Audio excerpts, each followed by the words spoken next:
So, welcome everybody to today. I'm so happy to welcome you and also to start off our series of thematic workshops within this circular economy and in collaboration with the Swiss Triple Impact Program. Today with us we have from the Circular Hub, Marco, who will then provide you with an introduction into the circular economy, and Patrick from Thematic Plastics Group, who will give you an first-hand insight into practical implementation. So just to give you an overview or like a context, B-Lab Swiss, or B-Lab, is an international NGO that has different offices around the world and is trying or establishing how businesses can be more sustainable and provide a solution or a plan how to reach the SDGs and the Agenda 2030. And in light of this, B-Lab Switzerland has launched this year, officially in September, the Swiss Triple Impact Program. And within the Swiss Triple Impact Program, we are trying to aim and activate the Swiss economy and different SMEs to be part of this goal of reaching the Agenda 2030 and providing a framework under which SDGs can be implemented and translated into each other or each business model. Today, our goals for our workshop are providing you with an introduction that Marco will give you to the circular economy as a concept and as a theory. Patrick will then come in and provide you with examples firsthand how circular economy can be implemented and what works and what doesn't. In the end, we'll have time to answer any open questions that you might have, and please feel free to use the chat function to add any questions that you might have throughout the session, and I can then gather them and collect them, or of course you can also raise them yourself at the end of our session. So, as I mentioned, our plan is to start with the introduction, the practical examples, and then the discussion and Q&A. I would now give over to Marco with his introduction into the circular economy in Switzerland. Welcome. Perfect. Hello, everyone. Thanks so much for your introduction, Jessica. Honestly, I was expecting like a British accent and I was preparing something, but you know, so we're moving back to the Swiss accent. Sorry for that. Yeah, nice to see everyone online. I'm Marco. I'm like the Academy Lead of Circular Hub, and we see ourselves as kind of like the open knowledge and network platform when it comes to circular economy in Switzerland. So next slide, please. As we can't do it ourselves, we're also like part of a broader network. That's, for example, also like Circular Economy Switzerland, which has officially launched last week as well. I think last Thursday, if I'm not mistaken. We're writing articles for the Circular Economy Entrepreneurs Club, and we're also like part of the network of Swiss Triple Impact. And I'm really glad to be here today with you. Next slide. So when I was preparing this workshop, I saw this one slide from Kircher with kind of like, or he says that there are 114 definitions of a circular economy. And I thought that's kind of boring, and I don't want to show that to you. I think you have heard about it already.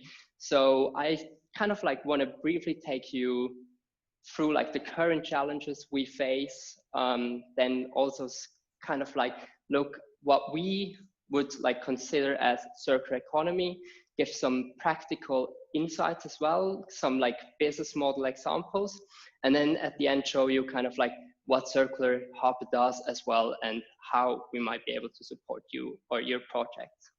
Next slide. So here are the current challenges, and I think you hear a lot about like biodiversity loss, you hear a lot about climate change and stuff like that, but it's all kind of like interrelated, right? And I think at the end, the goal should be kind of like having a CO2 neutral economy. And when you look at the current pathway, it's kind of like would even out. If you look at historical trends, it would go even higher. But we should like really try to go to this like 1.5 Celsius degrees pathway to like reduce them and yeah, come towards this like CO2 neutral economy. Next slide. So, and here you kind of see the benefits of a circular economy. Like a huge part is also kind of like this green energy transition. And this can like make up to 55% towards the reduction of greenhouse gases. But we also have to kind of like think about what do we do with like products, with food and other resources. And I think here like the circular economy can play a huge role as well. So for example, by designing out waste and pollution, we could reduce greenhouse gas emissions. We could like keep the product in use for an even longer time and yeah, like keep the energy which we have put into like producing them. I will tell you a bit more later on. And then we could also kind of like regenerate natural system and like store the CO2 in soils and forests. And I think that's kind of like the basic or like the overview of a circular economy. And we would define it, next slide, Jessica, sorry. I think, so when you hear about like circular economy, it's kind of like this whole, we have to transform this whole economy, right?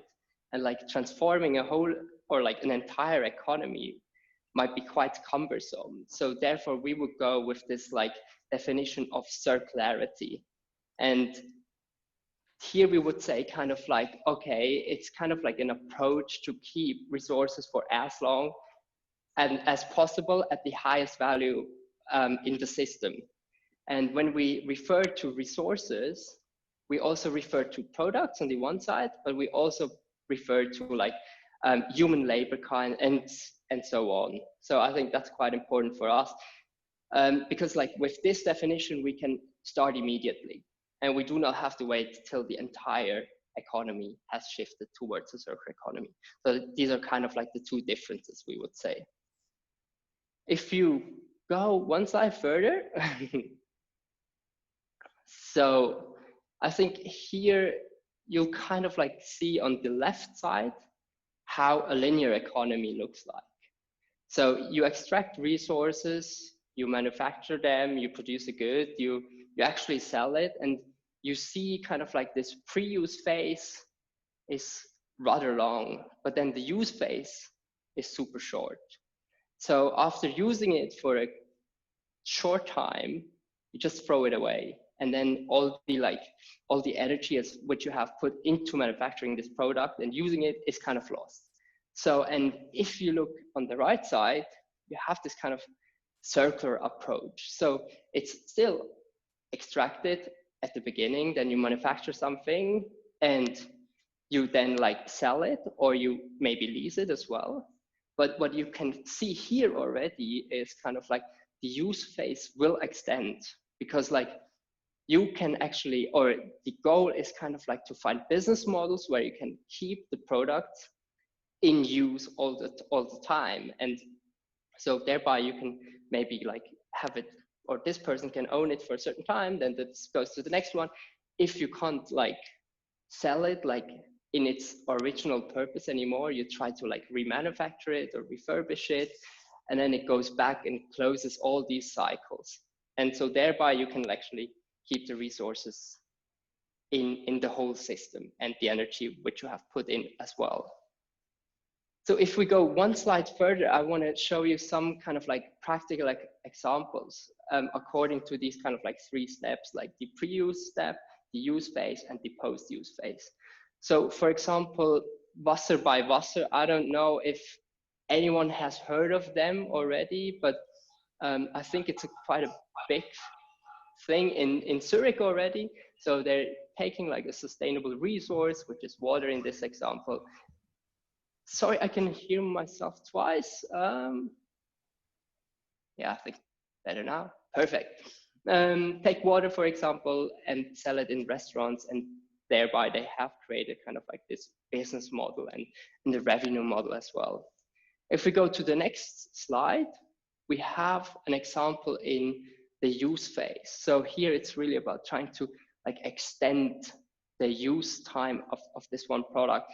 And Signify is this one like branch of Philips as well. And so here it's super interesting. For example, the airport in Amsterdam, they have kind of like this contract, right? So the airport is not buying the bulbs anymore, but they're actually like paying for the service of lighting.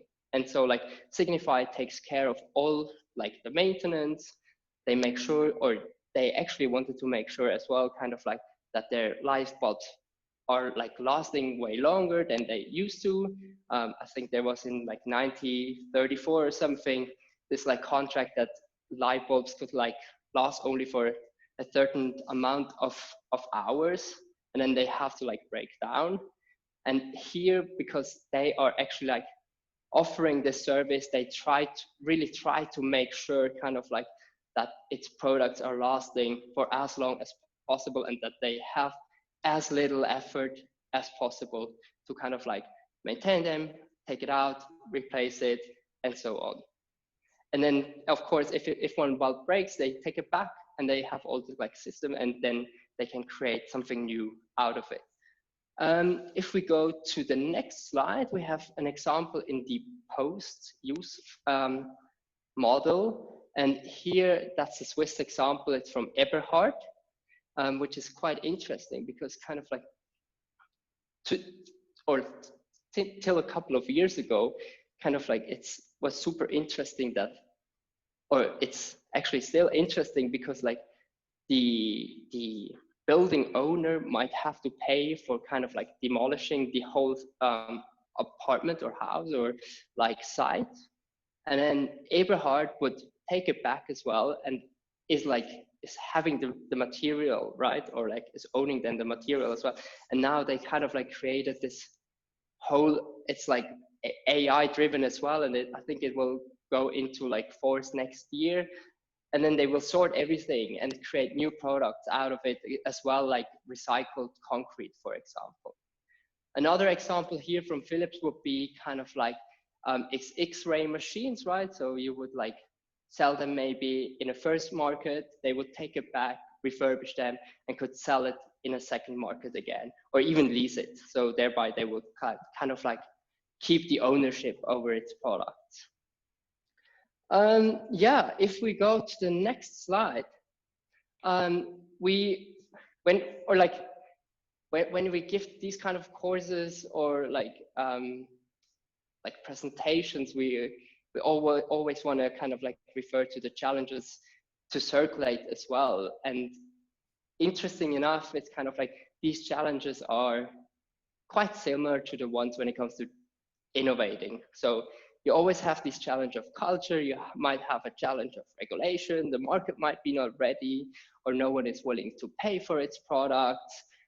You have like the challenge of technology maybe, and you might face kind of like the challenge of education.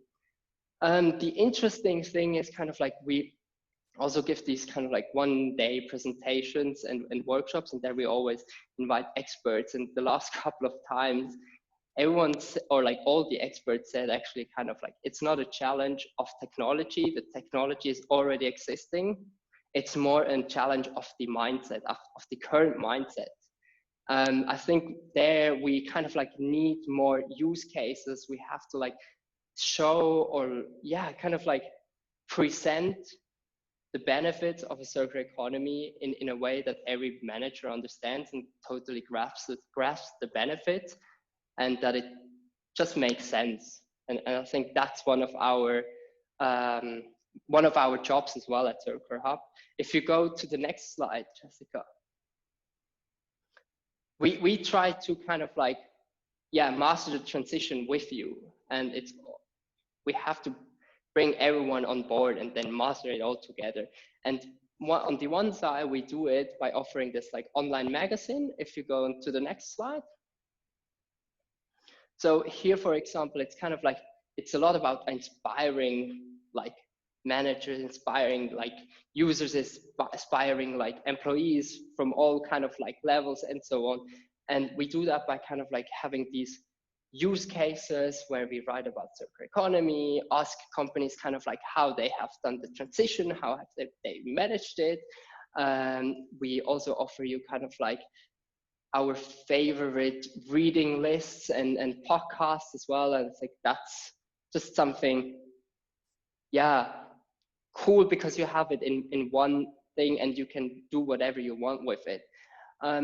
If we go to the next slide, then you can see kind of like, for us, it's also a lot about empowering people. And I think that's super important when it comes to circular economy. You have to empower like employees or actors along the whole value chain, because it's not something you can do by yourself. And we try to do that by offering these public courses as well, and so on. And yeah, that's it. And then if you go to the next slide, kind of like when you have this common ground established, it's also kind of a lot about building solutions based on this common ground. And here, what we have experienced as well is kind of like, it's super important that you have top management support as well. But it's also super important that kind of like everyone in the company kind of like knows what you're talking about. It's not just like, oh, you have to reduce that. It's more like, hey, by doing or implementing that, we could do that, and then kind of like go towards this like CO2 neutral economy. And I think that's really motivating as well, what we experience. And for example, in this this photo, you can see a group of people.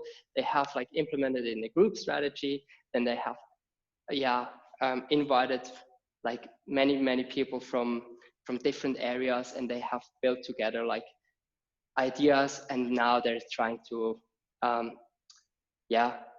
make use of them and implement them as well.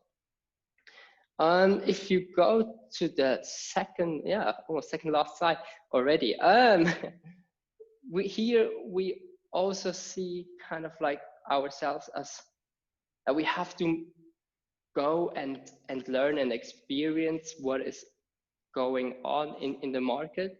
So therefore, Marlus has also like launched Modaster Switzerland.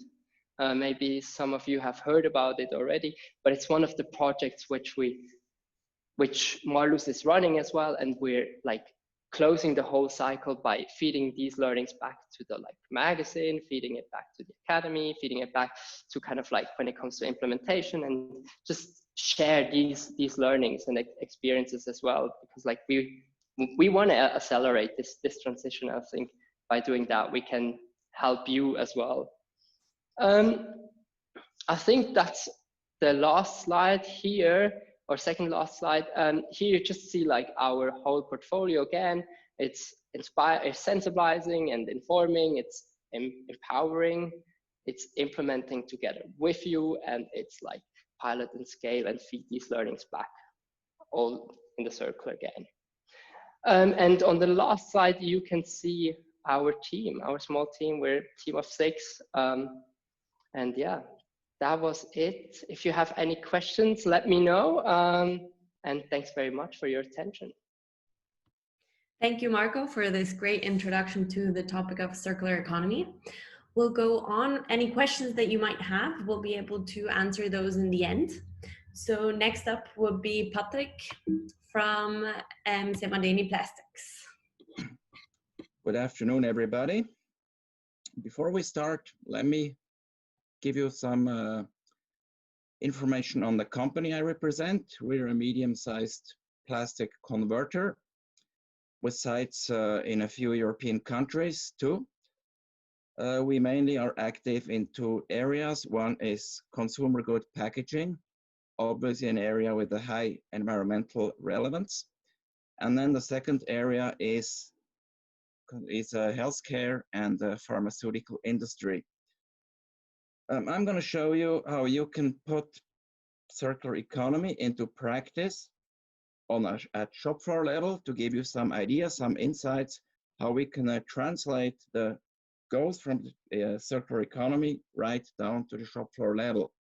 Next slide, please. Well, we have to be aware of that there is a great connection between circular economy and the Sustainable Development Goals, the SDGs.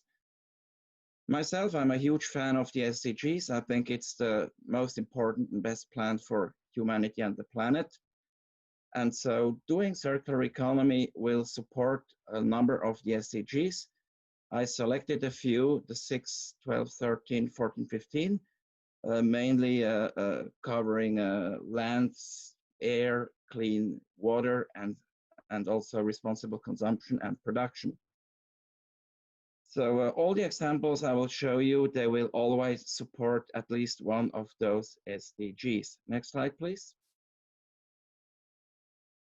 So as we heard from Marco, one important concept of circular economy is to keep products and materials, not only materials, but also the products in a closed loop.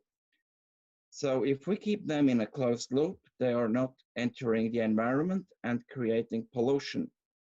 In plastics, for instance, you all know those shocking pictures of seas, of beaches, completely polluted with plastic packaging. And that can be avoided if we manage to keep those products in a loop, which is not the case. Most of this pollution occurs in Southeast Asia.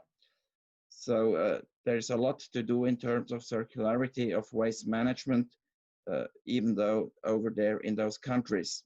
But still, in Switzerland, we have a littering rate of 0.7%, which are even 0.7% too much.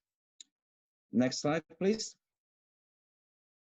Then, of course, if we refuse products because they're not necessary, for instance, over packaging, if we reuse and finally recycle those products and the materials, less raw material has to be produced and less products have to be manufactured.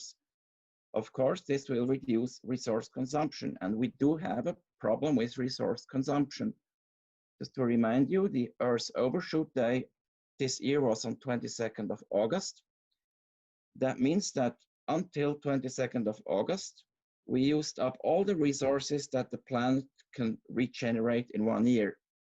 So right now, we're reducing the resources of the planet. So if we continue like this, we won't have any resources soon in the future. Next slide, please. Okay, and then of course, our biggest environmental problem, which of course is the climate change. Not everyone understands this, unfortunately, but it is very dramatic what this will create in the near future. So if we do circular economy, we use less resources, less raw materials, less new products. Of course, we need less energy, which will result in a lower greenhouse gas emission at the end of the day. So circular economy is very beneficial for climate action to prevent or to reduce the effects of the climate change. Next slide, please. So it's very important if you are thinking of how can I put circular economy into practice in my organization. Some of you come from a production company, some of you from a service company, some of you from administration, from I don't know what corner you come all from, but very different backgrounds. Anyway, wherever you come from, it's important to use a systematic approach. And here, the STI Action Manager, by the way, we participate in the STI program, and we are very enthusiastic about it. It's a very good program that helps very much attaining the goals of the SDGs and also helping to put circular economy into practice.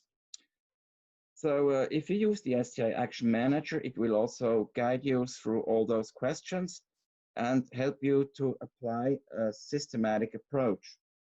So what you have to do, or what I suggest you to do, is to use that approach to identify all areas where resources are consumed. So most of you will probably work in an office, not outside. So that means you're working in a building. So a building consumes resources, of course, at the time when the building is constructed, during the operation of the building, heating, lighting, all those stuff. So a lot of resources are related to the building where you're working in. Then if you're a production company, then you use machines, any kind of equipment, machinery that will consume resources. It's not only energy, it's water, it's oil, greases, lubricants, all kind of other I just had a question, but I will come to that later on. Yeah, I saw it in the chat. Jessica, you can remind me after the presentation on the question. Yeah. So machines will also take up resources, identify them. And even if we don't operate machines, all of us, we have a PC, a notebook, we have a smartphone. Sometimes we still print out something, etc. So all these are also resources that are being used. Then, of course, all the question of traveling, which is in the pandemic a little bit less on the top of the agenda. But if I think of myself, I had around 60 flights per year. And if we know how much CO2 is produced by a flight, it's enormous.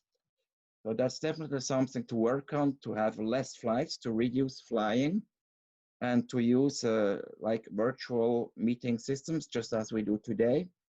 And the pandemic showed us that it works very well. So there is a huge impact on circularity also if you reduce traveling, and also the commuting. How are your colleagues coming to work, going back home after work?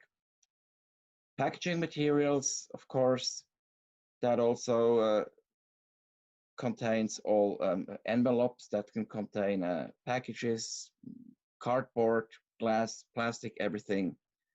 And even marketing, you probably all have giveaways.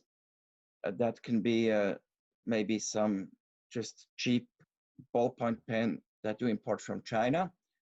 If you make the CO2 footprint, or you establish the CO2 footprint, you will find this to be a not very sustainable giveaway. So maybe also look at this area to find circularity. And then also the canteen, how you provide food for your colleagues. Then I think the philosophy is to really the concept is to look at solutions to use less material. And if you have to use materials, sustainable materials, namely recycled materials or reusable materials, and close the loops wherever possible. Next slide, please. I'll give you here a very nice example. What you see on the picture on the left side are old discarded fishing gear. Fishing gear, it's nets and ropes. Those days, all those nets and ropes are made of polyolefins, that is polyethylene and polypropylene, it's plastics. So after a certain time, those nets are not usable anymore. So instead of discarding them or even littering them into the seas, they can be collected and they can be converted into new plastics. These are pictures I took in Denmark from a company that does this. We work with them. And what they produce is that green material that we then convert to packaging, and that are being used in this case for this Meerschutzcreme. It's a skin cream that is being marketed by the company Provin. It's a German company. So the converter of the plastic nets, or who recycles those plastic nets, it's a company in Denmark, and they are part of a program that is called SCG Accelerated Program, a program that has been set up by UNDP in Copenhagen that also supports quite a few of the SDGs. And it's a shining example how you can use a waste stream, avoid that those fishing nets are being discarded, because you can't even incinerate them and use the energy value, because the fishing nets, they will damage the equipment, the incineration equipment. So they're either discarded in the sea or they are being landfilled. So no environmental value whatsoever can be retained. But with the system that this company applies, turning them into new plastics, we can really keep them in the loop. So that's a very nice example. And they have calculated that they can save 1.65 ton of CO2 equivalents by using 1 ton of this material instead of virgin material of petrochemical use. So we even have a negative CO2 equivalent effect, which is very important if we want to reach the Paris Climate Agreement goals. So an STI pledge, in our case, one of the pledges we made for the STI program is that we want to increase the use of recycled plastics in our products by a certain percentage year by year. That means that we increase our offer and we try to switch customers from using petrochemical raw materials to recycled raw materials and generating CO2 equivalent savings, which is very important in view of the climate change. Next slide, please. Okay, another example how we can use recycled plastic, recycled materials. We have a catalog that is about 500 or 600 pages. And last year, for the first time, we used recycled paper to print this catalog. Although the marketing department, they said, oh, the pictures are not as bright anymore, we can't do that, etc. We still do it because it's more important to be sustainable than to have the brightest pictures.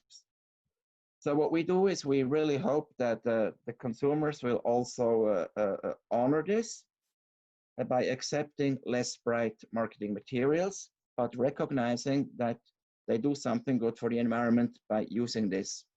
So we can keep all the paper in the loop, and we will from now on print all or do all printed matter with recycled materials, all, no matter what it is. And that's something everyone, a service company has printed matter, and being business cards or whatever, you can always use recycled paper. Next slide, please. Okay, another thing we can do and we have to do as industry is we have to design products in a way so that they can be kept in the loop. So one thing, it's not on the slide, it's the obsolescence. You all know that you have a product that does not last long, that on purpose not lasts long, so the company manufacturing the products can sell a new one. So we definitely have to avoid this. We have to design products and to develop products in a way that they last the longest possible. We have always done this. It's like if you have an engineering background, this is normal. But we see a lot of products that are cheap, they don't last long, but in the end, they cost more. And if you take in the external environmental costs, they even cost a lot more. So what we can do, especially in terms of packaging, we can design the products in a way they can be easily recycled. And for that, we have co-founded the Alliance Design for Recycling Plastics.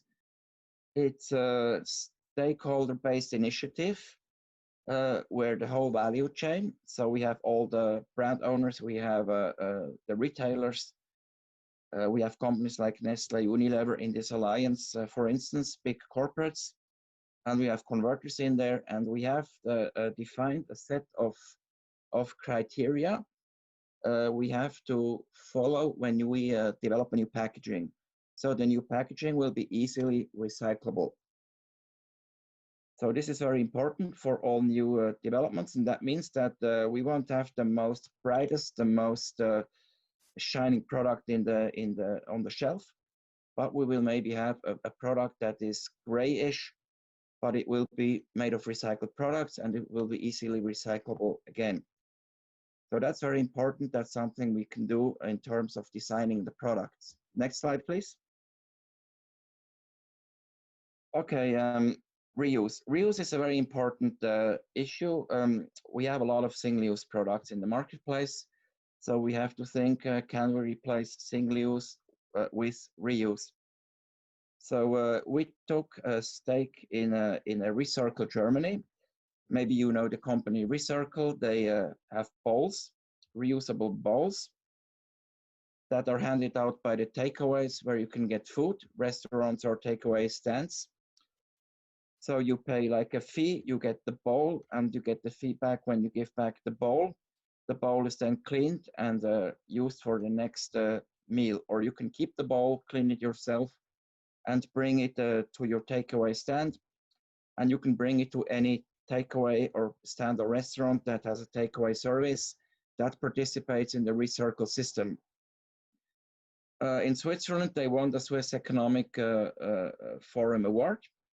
And in Germany, we're just in full development and we have a very nice development, a lot of new restaurants joining. And that's a shining example how we can replace all that single-use plates and single-use bowls and also knives and forks and whatever. And we can bring in place a reuse system. So this is really a circular economy at its best. So SDI pledge, and that's one SDI pledge of our company too, is that we, where we have single-use products, most of our products are already reused, but we still have some single-use products. And we want to offer our customers a reuse option. And sometimes this is not very easy. So next slide, please. You all know those syringes. On the left side, you see what you know from the medical cabinet, you see from the hospital, all those single-use syringes.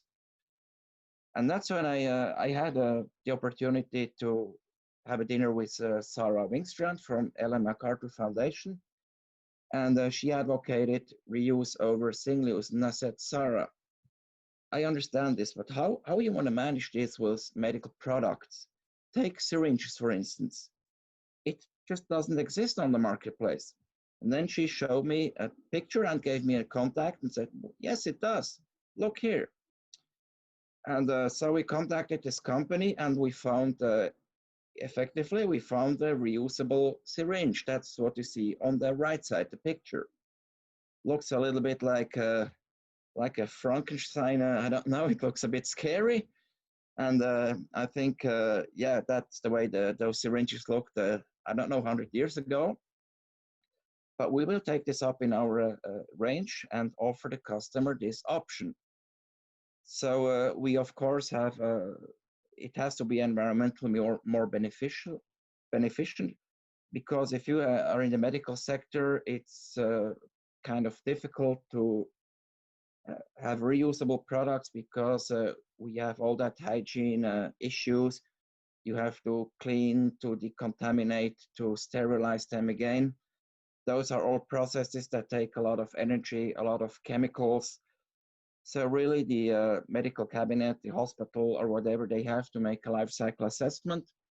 And if they are equipped and everything is in place and they manage to have a LCA-based, more beneficial reusable product use, then they have the possibility with us to purchase this product instead of the single-use product. Next slide, please. Then also increasing the lifespan. If you look at those pallets, you have a wooden pallet and you have a plastic pallet. So the first thought will be, well, the wooden pallet is more sustainable, of course, because it's wood. The other thing is plastic. No, it's not true. Because the plastic, the wooden pallet will make about 8 to 10 turnarounds and then it's damaged in a way you can't fix it. So it's being thrown away and burned. A plastic pallet can take up to 150 to 200 turnarounds, and then it can still be regrinded and used for another new pallet. So it's much more circular to use a plastic pallet instead of a wooden pallet. And on top of that, the wooden pallet weighs 25 kilograms, while the plastic pallet has only 19.5 kilograms. So if you think of a truck or even a train loaded with pallets, it adds some more weight if you use wooden pallets. And that again means higher greenhouse gas emissions. So things are not always the way they look at first sight. We really have to go make a life cycle assessment. And so increasing lifespan is definitely an important thing for circularity too. Next slide, please. Then we are a production company. What you see here on the right side is our injection molding machines. Basically, they work in a way that you melt the plastic pellets, then you inject them with high pressure into the cavity of a mold. Then you have to cool it down so that you can demold and you can eject the part, the finished plastic part. So you need energy on one hand to melt that plastic, that's endothermal. And then when you cool the product, you have an exothermal process. So that means a process that gives heat. So what's important, what you can do with circularity is you can use that heat, that process heat, for heating purposes of your building. And that's exactly what we do. So we have if you want circularity with the process heat, because you use this for heating your buildings. And also the cooling water, we do all that cooling in the mold using water. So you can either use fresh water or you can use a closed water circuit, and that's what we do. So we also close the loop with the fresh water. So we use less fresh water. So if we translate this again, because some of you are participant in the STI too, and some of you are even B Corps, one of the pledge could be to reduce energy consumption by a certain amount of percent until. So we already did a 15% energy saving pledge that we already fulfilled. And our pledge will be to use 100% regenerative energy by 2030. So that's an STI pledge we will apply. Next slide, please. Okay, another thing we can do is we can allocate our funds to sustainable projects. I showed you the Recircle Germany project. That's where we decided to make investment only in circular projects. Now just a small example, but it serves as a good example. We always gave away gifts to our top customers every Christmas. It was something to consume, like Lebkuchen. I don't know how you say this in English. It's something you can eat. And we decided this year that we can use these funds to do something more circular, more sustainable. And this year we decided to allocate the fund, it's 5,000 Swiss francs, and to give this money to the Interessensgemeinschaft Saubere Umwelt, IGSU. What they do is they organize cleanups, and we contacted our municipality, Ostermundigen, and we told them, look, we would like to finance some cleanup projects in your community. And so what they do cleanups, they do also workshops in schools to really sensibilize the kids not to litter their packagings or whatever, or even also their aluminum cans or whatever. So we can also use the funds we used for non-sustainable activities for sustainable activities. Next slide. Okay, so those were the concrete examples. There are many further other examples that you can also implement in view of the STI program or B Corp program. Of course, separate waste collection and recycling, then usage of recyclates. I showed you examples. use less products in materials. If you have a product, you can always look, do I need that much material? Can I use maybe a flexible packaging with only 1/3 of the plastics or whatever material in there? Then sometimes you have also to look at the disruptive business models.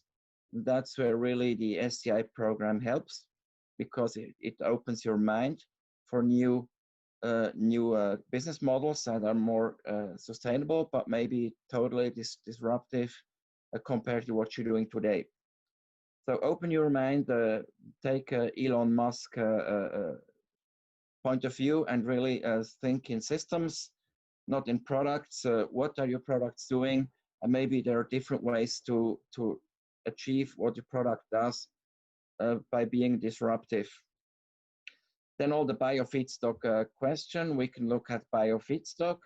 Of course, biofeedstock that does not compete with the food chain. We don't want to see this. We don't want to use biofeedstock that can be used for nutrition purposes. We will compromise SDG 1 and 2 by doing so, but there are still a lot of waste stream. Half of the mass that we incinerate today is of biological origin. It's biomass. So if we manage to use this biomass to create new raw materials, that would be a huge step forward. And it can be even CO2 negative if we can use that biomass to make new products. Okay, then maybe, yeah, just all those closing the loops. I mentioned a lot of examples, and there are many more. So this is, of course, from the point of view of a manufacturing company, from industry, as a service company, as a public administration. Maybe you have other aspects or other areas where it do have an impact on circularity. And finally, what I can really say is that the STI program offers the perfect framework to do so, and the methodology. So it's really a fantastic program. I'm totally enthusiastic about it. It's and I invite all of you who are not part of it to participate at an introduction workshop, where you will learn more about the SDGs also, and how you can translate them into your daily business. Because we are running out of time. We have a serious environmental problems, namely the climate change. We know about it for decades, but we don't do much so far. So we really have to increase action, to increase fast, to act fast. And the SCI program is really an excellent program to onboard as many companies as possible. And we really need the help of all of you on this journey to onboard as many people, as many businesses as possible. Okay, so that was my my examples. So Jessica, there was a question. Maybe you could show it to me. So thank you very much for your great presentation. I think everybody got a really good insight into what examples there are of implementing circular economy in various contexts. So the question was, can you give us a comparison of 0.7 littering rates in, for example, how many tons that would be, or waste? How can we imagine 0.7% of littering? Okay, in Switzerland, we have a total of 780,000 tons of plastic waste, 780,000 tons. So the littering rate of 0.7% comes about to 5,500 tons a year. Perfect. And just to give you another figure, if you go to Vietnam, for instance, those are the worst globally.